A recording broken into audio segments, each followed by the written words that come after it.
Shalom Aleichem, nous allons avoir le plaisir aujourd'hui ensemble, Bezrat Hashem, de pouvoir étudier la page Pei Bet du Trei Nedarim, page 82, Bezrat Hashem. En attendant, nous allons reprendre donc la Mishnah que l'on a vue au début du 11e Perek, page Aïn Tet, au recto de la page et au verso. On va le relire ensemble. Venu Nedarim Shehu Mefer, voici les vœux que le mari a la possibilité d'annuler. En effet, il est marqué dans la Torah, La'anot Nafesh, tout vœu qui fait souffrir madame, le mari aura la possibilité de l'annuler et l'annulation tiendra jusqu'à 120 ans. Alors, on va donner des exemples dans la Mishnah. Dvarim sheyesh baim inu nefesh, c'est lesquels? Im echatz veim lo echatz, im et kachet veim lo et kachet. On avait expliqué ça plus précisément. En tout cas, nous allons donner un exemple. Si par exemple madame vient à s'interdire de se laver dans les bains publics, on considérera que c'est une souffrance et donc le mari pourra annuler un tel vœu. Rabbi Yossi, nous le voyons tout de suite, n'est pas d'accord. Il pense que ce n'est pas une grande souffrance. Amar Rabbi Yossi, en elu nidreinu nefesh. Ah, donc ve'elu nidreinu nefesh, qu'est-ce que l'on considère selon Rabbi Yossi comme une souffrance assez grande pour que le mari puisse annuler le vœu? Alors on explique. Amra konam perot aolam alai. Si jamais madame a dit, voici que konam, je m'interdis comme une offrande du reste, les fruits, perot aolam, les fruits du monde. Alors là, vadaï que c'est une souffrance. Areze yachol à faire, le mari aura la possibilité de pouvoir annuler un tel vœu, c'est sûr. Si par contre elle dit les choses, perot medinazu alai, un petit peu différemment, voici que je m'interdis les fruits qui viennent de telle contrée, de tel pays. Alors on dira au mari, yavila mi medina acheret, tu n'as qu'à aller, toi, te débrouiller, chercher des fruits d'une autre ville, d'une autre contrée, d'un autre pays, c'est la raison pour laquelle tu ne peux pas annuler un vœu. Perot achenvani ze alai. Si madame vient à dire je m'interdis les fruits qui viennent de tel et tel marchand, alors on dira toujours pareil, comme quoi et noyachen la faire, il ne peut pas annuler le vœu, il n'a qu'à aller chercher des fruits chez un autre marchand. Nous voyons l'opinion de Rabbi Yossi qui est très marmire, très peu de choses sont considérées comme une souffrance pour madame. Et par contre, si jamais veim loyita parnasato et la mimenu, à savoir que ce vendeur-là, ce chenvani, ce marchand, me faisait des prix également, je le payais à la fin du mois, il permettait de faire une telle chose. Alors on va considérer que c'est une souffrance pour madame, parce que finalement je n'arriverai pas à lui apporter des fruits d'une autre manière que d'aller chez lui, et madame ne mangera rien. C'est la raison pour laquelle, à Rézé à faire, on a la possibilité d'annuler le vœu. C'est les paroles de Rabbi Yossi, d'Ivrei Rabbi Yossi. On a rapporté la Mishnah pour plusieurs points. Tout d'abord, pour revoir la marloquet Chachamim et Rabbi Yossi, qu'est-ce que l'on considère comme nidreinu nefesh? Selon Chachamim, si déjà madame s'interdit de se nettoyer, par exemple, c'est considéré comme une souffrance. Selon Rabbi Yossi, non. Qu'est-ce que l'on considère comme une souffrance? Si par exemple elle s'interdit les fruits du monde, ou bien elle s'interdit les fruits d'un vendeur, et on sait que monsieur ne va chercher les fruits que chez ce vendeur-là spécialement. Alors là, c'est une souffrance pour madame, elle ne mangera rien. Monsieur peut annuler le vœu, selon l'opinion de Rabbi Yossi. Premier point très important que l'on voit dans la Mishnah ici. Deuxième point aussi également qui est très important, on se devra d'être médaillek, de préciser la raison pour laquelle c'est rajouté, mais en tout cas dans la Mishnah on répète deux fois, voici les paroles de Rabbi Yossi. Pourquoi? Il nous a dit au départ, Amar Rabbi Yossi, en elu nidreinu nefesh, ces vœux-là que tu dis toi, Chachamim, ce ne sont pas des vœux qui la font souffrir, comme ça dit Rabbi Yossi. Et par la suite tu me dis, voici les vœux qui sont inu nefesh, que eux font souffrir. On comprend très bien que c'est l'opinion de Rabbi Yossi. Pourquoi la Mishnah par la suite doit-elle nous faire savoir, d'Ivrei Rabbi Yossi, c'est les paroles de Rabbi Yossi, c'est des mots qui sont en trop, on en parlera, Bezrat Hashem par la suite. Avant de commencer la page Pébet, on se doit cependant de faire un petit sikoum de ce que l'on a vu à la page P-Aleph, au verso de la page. Quelques points importants. Si jamais madame vient s'interdire d'avoir une relation, par exemple, avec son mari, elle l'a fait d'une certaine manière, de manière détournée, on va dire, et finalement, le vœu a marché, bien qu'elle était obligée d'aller avec son mari quelque part. Mais bon, elle a dit, je m'interdis de prendre du plaisir en allant avec mon mari. Alors forcément, elle ne pourra plus aller avec lui. Le mari pourrait-il annuler un tel vœu? Nous a dit Rabbi Yossi dans la Braïta. Oui. Attention en tant que devarim chez Beno le Bena. C'est un point très important que l'on a vu dans la suite de la Sugia, qu'il y a une autre catégorie de vœux qui peut être annulée par le mari, même si c'est un vœu qui ne fait pas souffrir spécialement madame, puisque c'est un vœu qui vient toucher la relation intime que peut avoir le mari avec sa femme. C'est la raison pour laquelle le mari peut annuler le vœu. On avait expliqué également qu'il y a une grande différence entre ces deux vœux-là, à savoir, lorsque c'est un vœu qui l'a fait souffrir madame, le mari peut annuler le vœu jusqu'à 120 ans. Si par contre c'est un vœu qui ne la fait pas souffrir, mais par contre qui touche leur relation privée, alors le mari peut annuler ce vœu, et le vœu sera annulé tant qu'il a une relation avec elle, tant qu'il est marié avec elle, ou bien même s'il l'ayant divorcé, il peut encore se remarier avec elle. Donc finalement, on considère que le vœu continue à le toucher quelque part. C'est la raison pour laquelle son annulation est encore de grâce, elle tient. Si par contre, par la suite, madame se marie avec quelqu'un d'autre, alors Vadaï, c'est sûr que madame ne reviendra pas chez son premier mari, c'est interdit. L'Erzir Gerushato, on n'a pas le droit. Et donc forcément, le vœu reviendra de lui-même. C'est donc les Nedarim chez Beno les Bena. Donc encore une fois, nous avons précisé à la page P-Aleph, au verso de la page, que selon l'opinion de Rabbi Yossi, quand madame s'interdit d'avoir une relation avec son mari, on considère que c'est Dvarim chez Beno les Bena, et donc le vœu ne peut être annulé que donc dans une certaine période, on en expliquera par la suite les nafkaminot. La Gemara va nous demander tout de suite, 2 lignes avant la fin, à la page P-Aleph, donc Baemine Rava Mira Nachman. Il a été demandé par Rava à un autre grand Amora qui s'appelle Rav Nachman. Tashmishamita le Rabanan Inu Nefeshu Odvarim Shebeno Lebena. Je me demande, selon l'opinion de Chachamim, c'est vrai selon Rabbi Yossi, le fait de s'interdire d'avoir une relation avec son mari, pense Rabbi Yossi, ce n'est pas une souffrance pour madame, le mari ne peut pas annuler ça en tant que Inuin Nefesh. C'est vrai, mais selon Chachamim, qui eux sont Mekil, pensent que Inuin Nefesh, c'est donc assez souvent, par exemple, quand madame s'interdit de se nettoyer, ou bien elle s'interdit de se maquiller. Peut-être également, lorsqu'elle va s'interdire d'aller avec son mari, ça serait considéré comme Inuin Nefesh, ou bien peut-être que non, il serait d'accord avec Rabbi Yossi que ça n'est uniquement que Dvarim chez Beno Lebena. Bae Mine Rava Mirav Nachman, Tashmi Shamita, la relation donc parentale. Les Rabanan Inuin Nefesh, ou est-ce que selon Chachamim c'est considéré comme une souffrance, ou bien au Dvarim chez Beno Lebena? Non, ça ne dérange uniquement que leur relation privée, mais ça ne fait pas souffrir spécialement madame. Amarle Tanitoua. Tout d'abord, avant de voir la nafkamina à ce sujet-là, nous allons lire une Mishnah qu'on nous enseigne à la page Tzadik, page 90 au verso de la page. C'est juste avant la fin de la Masechet, et donc on parle là-bas Venetuna Anim Minai Udim. Donc si jamais madame a eu la mauvaise idée de dire « je suis retiré de tous les juifs », à savoir je n'aurai pas le droit d'avoir une relation avec tous les juifs et j'en fais un vœu. Voici les paroles de madame. Madame a fait un tel vœu alors qu'elle était mariée. Et donc qu'est-ce qu'il va se passer? Nous précise la Mishnah à la page Pebet, au recto de la page. Yafer Chelko, on dira donc au mari, tu sais, tu as la possibilité d'annuler ta part dans ce vœu-là. À savoir que, Béhémet, ta femme, tu pourras aller avec elle sans aucun problème. Par contre, si par la suite tu viens la divorcer, qu'elle se marie avec quelqu'un d'autre, elle sera bloquée, madame, elle devra annuler son vœu. C'est ce que l'on dit tout de suite. Yafer Chelko, ou Mesham Meshato, le mari peut annuler Chelko, sa part, ou Mesham Meshato, et il aura donc des relations avec elle. Par contre, Vete Netula, Mina Yehudim, elle sera retirée de tous les autres juifs. Elle ne pourra pas par la suite aller avec les autres juifs. Selon l'explication qu'on a donnée, si jamais nous disons que c'est un vœu qui l'a fait souffrir, madame, alors en effet, le mari peut annuler entièrement la totalité du vœu. Comment se fait-il que finalement, par la suite, elle ne pourra pas aller avec d'autres hommes quand elle sera divorcée? C'est ce que la Gemara nous rapporte tout de suite.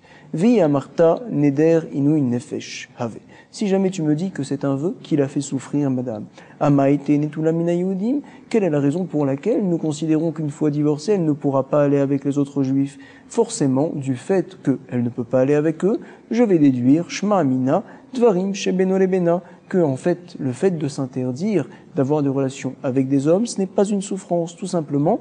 Le mari peut annuler ce vœu-là en tant que dvarim chez Beno Lebena, du fait que ça le touche dans sa relation privée avec elle. Donc, madame, je t'annule la partie du vœu qui t'interdit d'aller avec moi, parce que ça m'embête, ça me dérange, et donc tu pourras aller avec moi. Par contre, avec d'autres personnes, quand tu seras divorcé, tu ne pourras pas. Nous avons une preuve d'ici, dit Rav Nachman Arava, comme quoi Tashmish, donc, c'est considéré comme Beno Lebena, et pas Inuin Nefesh. Shmamina dvarim chez Beno Lebena.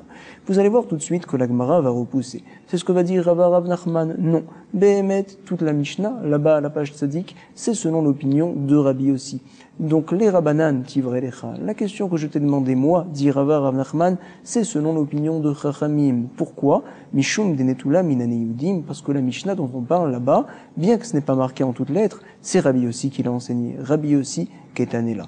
D'où je sais une telle chose. Et là, donc, nous allons voir que c'est important ce que l'on a dit au début de l'enregistrement. De'amar Ravuna, Koulé Pirkin, Rabbi aussi, regardez qu'on est médaillek dans chaque mot que nous a enseigné Rabbi dans les Mishnayot qui est en plus. Nous a dit Ravuna, Koulé Pirkin, tout notre Pérec, Rabbi Yossi, c'est Rabbi Yossi qui en est l'auteur, d'où je sais une telle chose, Mimaï, Kivan Dektané, du fait qu'il est enseigné 2 fois dans la Mishnah. Tout d'abord, Rabbi Yossi Omer, En Elohim Nidreinu Nefesh, les vœux que tu me dis, toi, Chachamim, ce n'est pas considéré comme des vœux qui font souffrir selon mon opinion.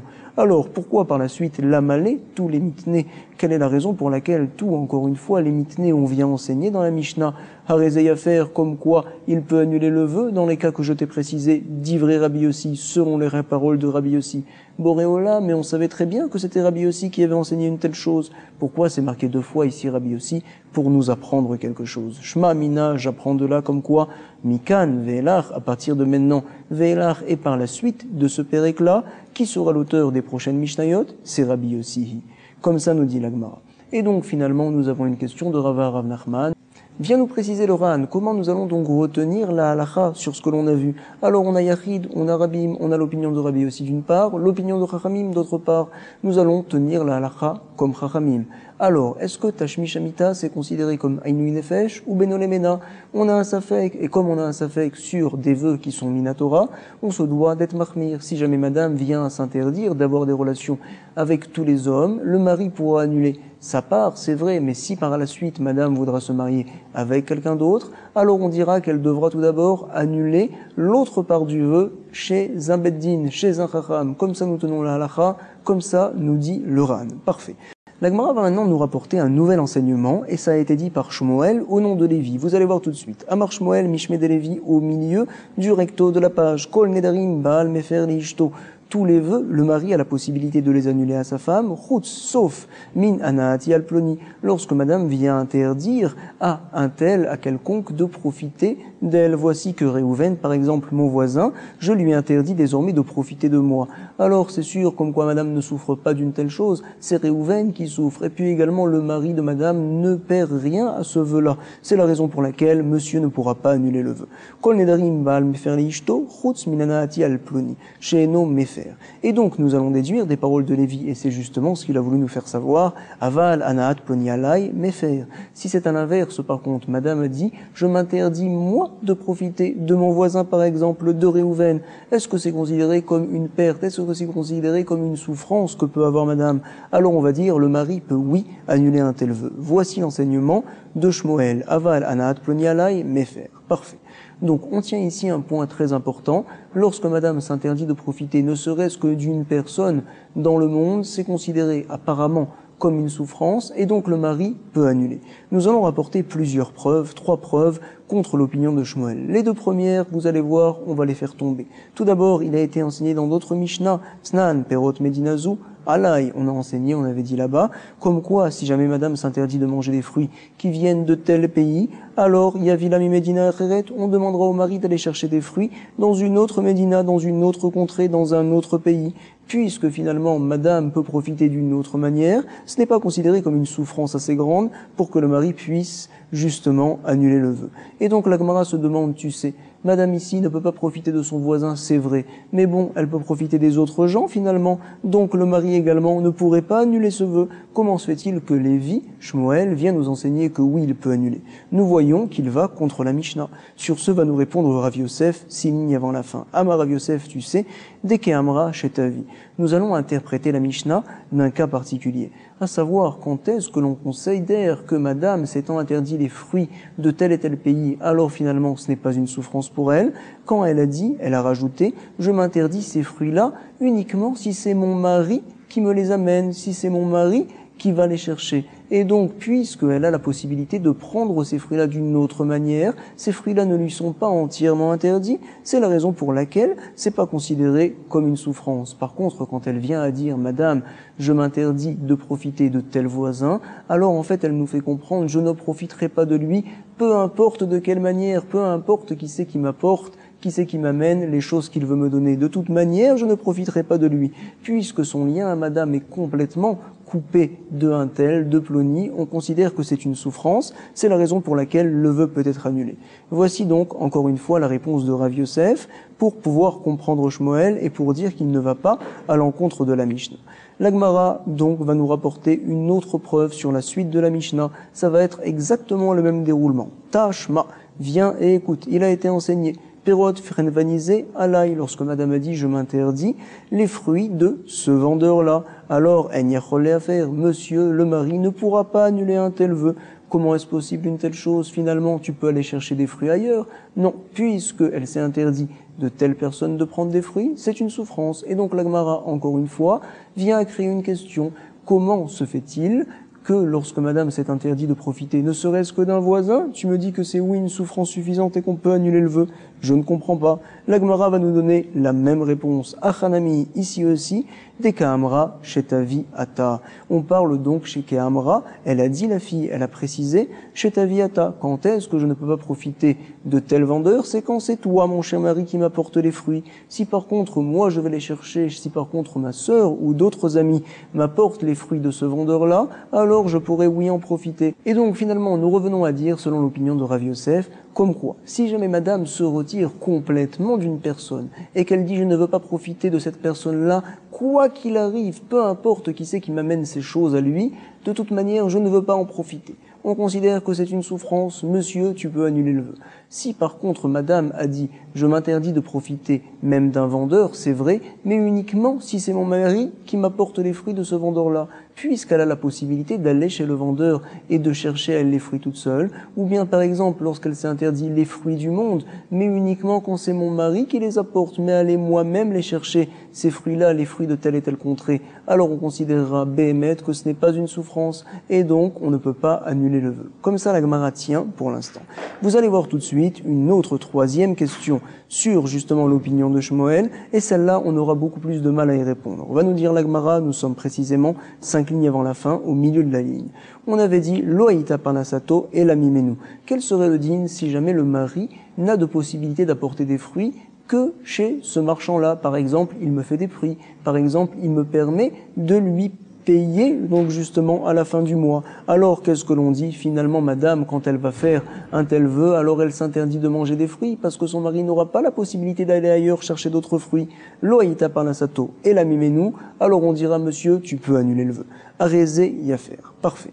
Selon Rav Yosef, de quoi parle-t-on dans la Mishnah? Quand madame s'est interdit de profiter des fruits de telle et telle contrée, elle s'est interdit également de profiter des fruits de tel et tel vendeur, quand c'est son mari qui amène les fruits. Mais quand c'est d'autres personnes, alors béhémet, elle peut en profiter. Alors, nous allons continuer dans ce même kivoun, propose la Gemara. Veille à Martha. Si jamais tu veux me dire Deka Amra, chez ta vie Ata, que ici aussi, nous parlons que madame a précisé, je m'interdis les fruits de ce vendeur-là, uniquement si c'est toi, mon cher mari, qui les apporte ces fruits-là.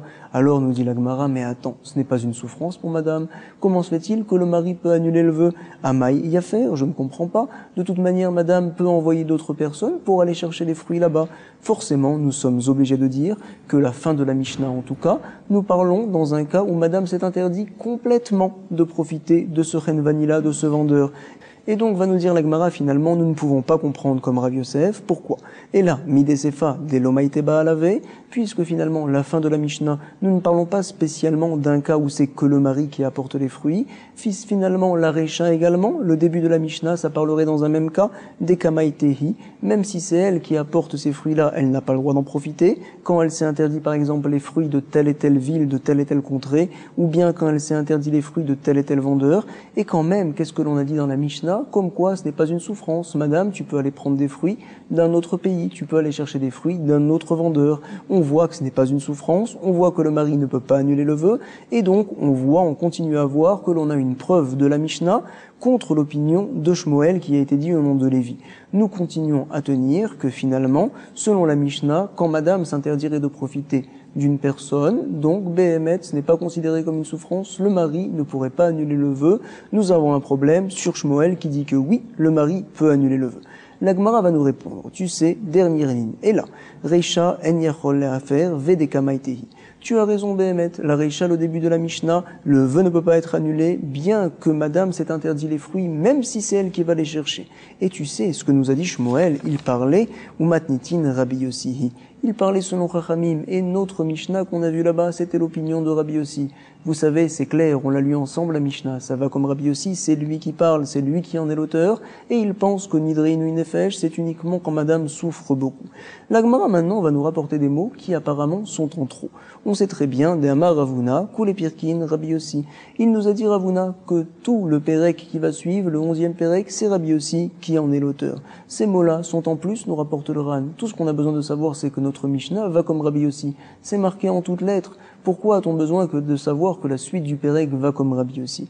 Il vient nous répondre le Ran, tu sais, en fait, la Gemara a devancé une question que l'on pourrait avoir. Dans la suite, dans les autres Mishnayot là-bas, il est enseigné noir sur blanc que si jamais madame s'interdit de profiter des juifs, des hommes, on considère que le vœu ne peut pas être annulé. Comment est-ce possible? Selon Shmuel, ça ne marche pas. Sur ce, nous rapportons Ravuna. Tu sais, toutes les Mishnayot que l'on verra par la suite, c'est Rabbi Yossi qui les a enseignés. Et lui, il est mahmir, il est dur au sujet de Inui Nefesh. Tout vœu n'est pas considéré comme Inui Nefesh, si ce n'est lorsque cela fait vraiment souffrir. C'est la raison pour laquelle ici la Gemara nous rapporte Ravuna, pour ne pas que l'on vienne à demander encore une autre question, pour nous expliquer tout le reste. Ça va comme Rabbi Yossi, Shmuel quand il a parlé, c'est selon Chachamim. Et donc, nous continuons à tenir que finalement, pense la Gemara, lorsque madame vient à s'interdire de profiter d'une personne, alors donc le mari aura la possibilité de pouvoir annuler un tel vœu. La Gemara va nous rajouter encore des mots qui sont en plus, et on se devra encore de les expliquer, va nous dire le Ran. Umay en yechol les affaires, qu'est-ce que l'on a dit comme quoi on ne peut pas annuler le vœu, mishum inui nefesh en tant que souffrance, aval mefer nedarim chez Beno Lebena. Par contre donc en tant que problème, on va dire, de Beno Lebena, de relation privée que peut avoir son mari avec sa femme, alors il peut annuler les vœux. Qu'est-ce que ça veut dire ces mots-là? Il nous explique le Ran, tu sais. Dans la Mishnah, im echatz, im lo echatz, im et kachet, im lo et kachet. Chachamim, qu'est-ce qu'ils pensent? Comme quoi, madame, ça la fait souffrir, tu peux annuler pour toujours. Rabbi Yossi dit, ça ne la fait pas souffrir. Nous précise le Ran, tu sais. Rabbi Yossi, cependant, est d'accord que le mari peut annuler ce vœu tant que ça le concerne, à savoir, ça le dérange dans sa relation privée. Tant que tu es marié avec moi, madame, tant que tu n'es pas parti avec un autre homme, on va dire, alors, Béhémet, je t'annule ce vœu-là, tu as le droit de faire la douche, tu as le droit de t'arranger. Si par la suite tu te maries avec quelqu'un d'autre, tu n'auras plus ce droit-là, le vœu reviendra de lui-même. Comme ça, donc, nous précise la Gemara. Il y a donc un échelon, on va dire, selon Chachamim, ce que je peux annuler en tant que Inui Nefesh. Selon Rabbi Yossi, toujours, je peux l'annuler en tant que Dvarim chez Beno Lebena. C'est-à-dire, donc, c'est une annulation qui est moins forte. Parfait. Et donc, la Gemara nous précise ici aussi également, lorsque madame vient à s'interdire de profiter d'une personne, alors on vient de dire, selon Chachamim, c'est considéré comme une souffrance, et nous dit la Gemara, tu sais, selon Rabbi Yossi, ce n'est pas une souffrance, c'est vrai, mais on va dire, ça dérange le mari avec la relation qu'il a avec sa femme, c'est vrai. Si jamais j'ai besoin de mon voisin pour certaines choses, de telle et telle personne, alors je ne pourrai plus finalement t'envoyer pour aller prendre ces choses-là là-bas, ça me dérange dans la relation que j'ai avec toi, c'est considéré comme Beno Lebena. Nous continuons, nous précise le Ran, à voir ce même échelon-là. Selon Chachamim, ce qui est considéré comme Inui Nefesh, alors selon Rabbi Yossi, ça deviendra donc problème de Beno Lebena. Le vœu pourra être annulé également selon Rabbi Yossi, mais dans un certain cadre, tant que madame est mariée avec lui. Parfait. J'espère que le cadre donc justement du début de la Gemara, ce qu'on a vu au recto de la page et au début du verso était bien clair. Nous allons voir maintenant quelque chose de nouveau. Donc tout d'abord, Umay en yechol le'afer, mishum inui nefesh, aval mefer, nedarim chez Beno Lebena, 2 points. La Gemara nous rapporte maintenant un nouvel enseignement de Rav Yehuda au nom de Shmuel.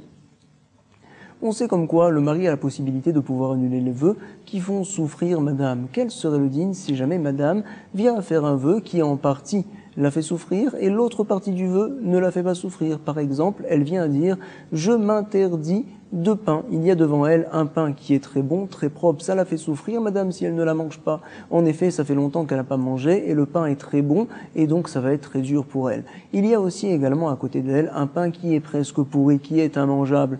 Et donc si jamais de toute manière elle ne le mange pas, ça ne la fera pas souffrir, madame. C'est vrai qu'elle l'aurait bien mangé parce qu'elle a très faim, mais de toute manière ce n'est pas une souffrance de ne pas le manger. Alors finalement elle a fait un seul et même vœu. Elle indique « je m'interdis ces 2 pains ». Est-ce que l'on va dire que finalement le mari pourra annuler ne serait-ce qu'une partie du vœu, mais par contre l'autre il ne pourrait pas l'annuler, il annulera le vœu au sujet du bon pain, au sujet du pain qu'il a fait souffrir, mais par contre au sujet du mauvais pain, le vœu continuera à être là, elle n'aura pas la possibilité de manger ce pain-là. Ou bien peut-être je vais dire que non. Finalement, puisque une partie du vœu il peut l'annuler, il pourra tout annuler, et donc madame, si elle veut, elle pourra manger des deux pains. Nous allons donc voir, c'est une marloquette amoraïm. Nous allons lire tout de suite, et tout d'abord on se doit de connaître le principe de leur marloquette, sur quoi ils ne sont pas d'accord, les amoraïm que l'on va citer. Il est marqué en effet dans la Torah, Isha Yeferenu, son mari, Yeferenu, il va l'annuler. Qu'est-ce qu'il va annuler? Nous ont enseigné les Chachamim le vœu, et tout le vœu, c'est-à-dire que si jamais il veut annuler le vœu, il se devra de l'annuler entièrement, d'annuler tout le vœu. Ce n'est pas possible d'annuler une partie du vœu.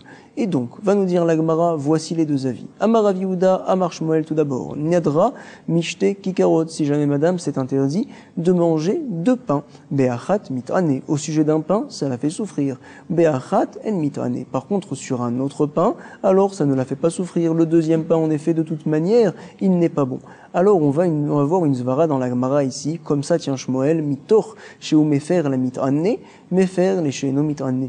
Du fait, mitor, qu'il a la possibilité d'annuler au sujet du pain qui l'a fait souffrir, il pourra également annuler ce qui ne la fait pas souffrir. Mitor chez Mefer la mitane, Mefer les chez no mitane. Tout le vœu pourra être annulé. Comme ça comprend Shmuel, du fait, en fait, que la Torah nous précise que tu dois annuler tout le vœu, annuler la moitié du vœu, ça ne marche pas, et donc si jamais monsieur voulait annuler que la moitié du vœu au sujet du pain qui fait souffrir madame, alors l'annulation ne serait pas bonne, et donc elle se retrouverait madame à souffrir finalement. Alors on lui dit, pour ne pas qu'elle souffre, tu peux annuler tout le vœu. Comme ça donc, nous explique Shmuel. Encore une fois, je pense qu'il est bon que l'on reprenne, puisque la Torah nous a dit, Isha Yeferenu, son mari va annuler tout le vœu, et donc finalement, si jamais monsieur vient annuler la moitié du vœu ici, à savoir que le pain qui l'a fait souffrir, alors on considérera que tout le vœu n'est pas annulé, et donc madame ne pourra pas manger ce pain-là, ça va être très dur pour elle, ça va la faire souffrir, et puisque la Torah a dit tout vœu qui fait souffrir madame, tu peux annuler, nous reviendrons à dire que l'annulation est bonne pour les deux pains. Comme ça, justement, comprend la Gemara, c'est l'opinion de Rav Yehuda au nom de Shmuel. Tout d'abord, nous allons relire Amar Rav Yehuda Amar Shmuel, Nidra, Mishte Kikarot, elle a fait un vœu au sujet de deux pains, Be'achat mitrana ou Be'achat en mitrana. Au sujet d'un pain, ça la fait souffrir parce que c'est un bon pain. Ou be'achat, et au sujet d'un autre pain, elle ne souffre pas madame de s'en retenir. En mitrana, en effet, il est pas si bon. Alors, mitor chez Mefer la mitrana, du fait qu'il peut annuler le vœu au sujet du pain qui l'a fait souffrir, il pourra également annuler le vœu au sujet du pain qui ne la fait pas souffrir. Et elle pourra manger les deux pains. Mefer les chez mitrana. Parfait. Nous allons voir maintenant l'opinion d'un grand Amora, Rabbi Yochanan, qui lui vient de Eret Israël. Il n'est pas d'accord, Amar Ravasi, au nom de Rabbi Yochanan, Amar Rabbi Yochanan, à savoir, Mefer la mitrana, ven mefer les shen mitrana. Il peut le mari annuler au sujet du pain qui l'a fait souffrir, mais au sujet de l'autre pain qui ne l'a fait pas souffrir, le mari ne pourra pas annuler le vœu. Comment est-ce possible une telle chose, nous demande la Gemara, à savoir, du fait qu'il est marqué Isha Yeferenu, nous ne pouvons rien déduire ici. En effet, quand est-ce que la Torah veut qu'on annule tout le vœu? Lorsqu'on a la possibilité d'annuler tout le vœu. Si par exemple madame a fait un vœu qui l'a fait souffrir sur deux choses, alors tu ne peux pas annuler une chose, puisque toi le mari, tu as la force d'annuler les deux choses, tu te dois d'annuler ces deux choses-là. Si par contre donc, quand elle a fait un vœu où elle a inclus deux choses, une de ces deux choses-là, de toute manière, ce n'est pas entre tes mains le mari de l'annuler. Alors forcément la Torah ne te demande pas également de l'annuler, même si tu annules que la partie qui est entre tes mains, c'est suffisant pour que l'annulation marche. Et donc quand madame vient s'interdire deux pains, au sujet d'un pain, ça la fait souffrir, au sujet de l'autre pain, ça la fait pas souffrir, nous dit Rabbi Yochanan, il n'y a aucun problème, tu annules le pain qui la fait souffrir, l'autre pain qui la fait pas souffrir, puisque c'est pas entre tes mains, on te demande pas également de l'annuler, la moitié du vœu est annulée, il n'y a pas de problème. Par contre, madame, attention, ne viens pas manger l'autre pain qui ne te fait pas souffrir, ça ne t'a jamais été permis, ce pain-là est considéré comme étant, encore une fois, interdit. Parfait. Nous allons relire tout d'abord Rabbi Yochanan, Veravasi Amar Rabbi Yochanan, Mefer la mitrane, Ven Mefer les shen mitrane. Il peut annuler le pain qui l'a fait souffrir, mais au sujet du pain qui ne l'a fait pas souffrir, il ne peut pas annuler. Parfait. Voici la marloquette, et nous allons voir que, Veika de Amre, il y en a qui disent que, justement, l'enseignement de Rabbi Yochanan a été formulé d'une autre manière. C'était au départ une question de l'Amora qu'on a vu plus haut, Ravasi, qui a été posée, et Rabbi Yochanan lui a répondu, Baemine Ravasi, mais Rabbi Yochanan, Nadra, Mishte Kikarot, si jamais madame madame a fait un vœu au sujet de deux pains, be'achat mitana ou be'achat en mitana. Au sujet d'un pain, ça la fait souffrir. Au sujet de l'autre pain, ça ne la fait pas souffrir. Maou, quel serait le din? Peut-il annuler la moitié du vœu? Il lui a répondu Rabbi Yochanan, Amarle, mefer la mitana, ve'en mefer leshen mitana. Il peut annuler le mari le vœu au sujet du premier pain qui l'a fait souffrir, mais au sujet du deuxième pain qui ne la fait pas souffrir, alors il n'annule pas justement cette partie-là, ça ne sera pas annulé, parfait. En tout cas, j'espère que la page qu'on a étudiée, elle n'était pas du tout annulée, elle était bien claire, elle a été bien construite, au contraire, et donc je pense qu'il est bon qu'on se rappelle de ce que l'on a vu dans la Gemara à la page Pébet. On avait vu tout d'abord deux questions, une à la page Pébet au départ, et une également à la fin à la page Pébet au verso. Dans les deux, nous n'avons pas de réponse, à savoir la première question que l'on s'était posée, est-ce que justement, nous avait demandé Rava, Rav Nachman, on va considérer que selon l'opinion de Chachamim qui disent que Inouï Nefesh c'est très fréquent finalement, alors également quand madame s'interdit d'aller avec son mari, c'est considéré comme une souffrance, Inouï Nefesh, ou bien peut-être que non. La Gemara n'avait pas de réponse, nous dit le Ran, la halacha, on se devra d'être mahmir et de considérer que ce n'est pas Inouï Nefesh. Qu'est-ce que ça va nous entraîner tout cela?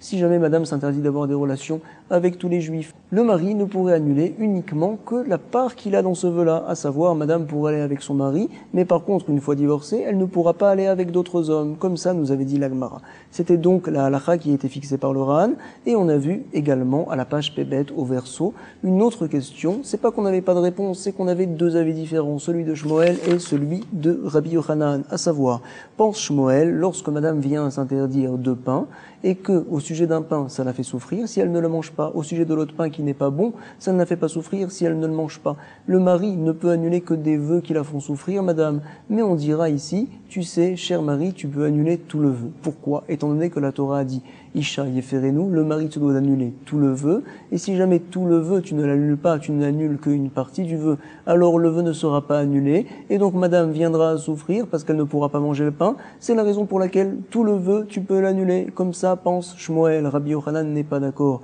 Quand est-ce que la Torah demande que tu annules tout le vœu et non pas la moitié? Quand tu as entre tes mains la possibilité d'annuler tout le vœu, par exemple, quand tout ce vœu fait souffrir madame, mais quand une moitié de vœu fait souffrir madame et l'autre ne la fait pas souffrir, on ne t'a jamais demandé d'annuler cette autre partie qui n'est pas entre tes mains. C'est la raison pour laquelle le mari peut annuler, comme ça dit Rabbi Yochanan à Ravasi, que au sujet du pain qui la fait souffrir, et par contre l'autre pain qui ne la fait pas souffrir, le vœu continue à tenir, madame n'aura pas le droit de le manger. Voici des points donc qui étaient très importants qu'on a vu à la page. Tout d'abord une question, ensuite une marloquette, et par contre il y a un enseignement qu'on a vu à la page Pébet, au recto de la page, qui lui apparemment ne rapporte pas de marloquette. Il y a personne qui n'est pas d'accord avec Shmuel au nom de Lévi, à savoir selon l'opinion justement de Chachamim, et comme ça nous tenons la halakha, quand madame vient à s'interdire de profiter d'une personne, donc de toute manière elle ne pourra rien prendre de lui, qu'elle aille elle chercher là-bas ou qu'elle envoie son mari ou qu'elle aille chercher, qu'elle envoie une amie par exemple là-bas, elle ne pourra en aucun cas profiter de cette personne-là, d'un quelconque. Alors on dira dans ce cas-là, Béhémet, que c'est considéré comme Inouï Nefesh, madame ça la fait souffrir, le mari a la possibilité de pouvoir justement annuler ce vœu-là. Dernier point aussi très important, selon Chachamim, tout ce qui est considéré comme Inouï Nefesh, le mari peut bien annuler ce vœu-là. Selon Rabbi aussi qui est lui plus mahmir, le vœu cependant peut être annulé en tant que Dvarim chez Beno Lebena, une chose qui concerne, on va dire, la relation que monsieur a avec sa femme. Ah, ma femme, maintenant tu ne peux plus aller chercher des choses chez le voisin, ça me dérange, ça m'embête, je peux t'annuler cette chose-là, tant que tu es marié avec moi, alors Béhémet, le vœu est annulé. Par la suite, attention, tu n'auras plus le droit d'aller chez lui. Et aussi, attention, j'espère, Bezrat Hashem, qu'on aura la possibilité de réviser cette page-là. Beaucoup de Hatzlacha, Toda Rabba, Chazak Obaruch, Kol Tov.